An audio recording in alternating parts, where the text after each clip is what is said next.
Kenapa kamu nggak hadir majlis taklim lagi? Ah, Ustadznya suka nyindir-nyindir.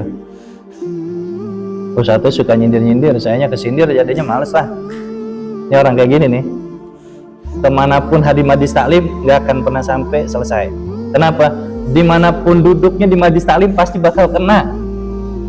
Dimanapun kita duduk di majlis taklim, yang namanya ustadz ngasih pengarahan, ngasih ilmu, namanya juga lagi ngasih ilmu, ngasih pengarahan, itu pasti kena. Walaupun ustadznya sebenarnya atau guru yang mengajar di situ tujuannya bukan ke dia, ke umum, ke semuanya.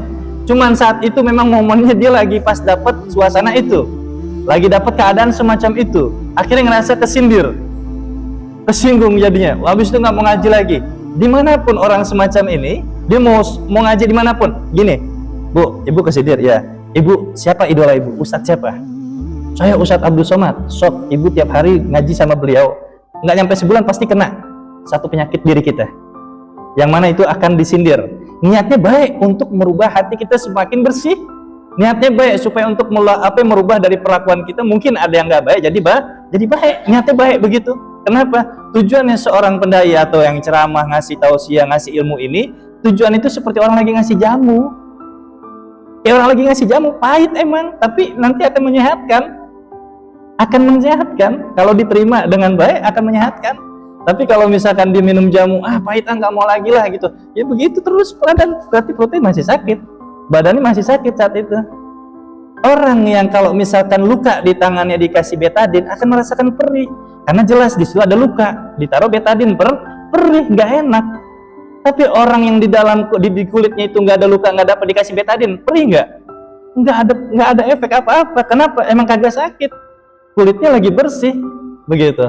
Tapi kalau kulitnya luka berarti perih. Siapapun kita kalau mendengar tausiah, mendengar ilmu dan sebagainya, terus ngasain, kok kayak ke saya ya, kok kayak ke saya ya, kok ini dan ini, kok ini kayak tujuannya buat saya. Dan terserah yang mendengarkannya itu mau menerima jamu pahit sehingga bisa menyehatkan atau tidak mau menerimanya, itu tergantung yang mendengar dia begitu.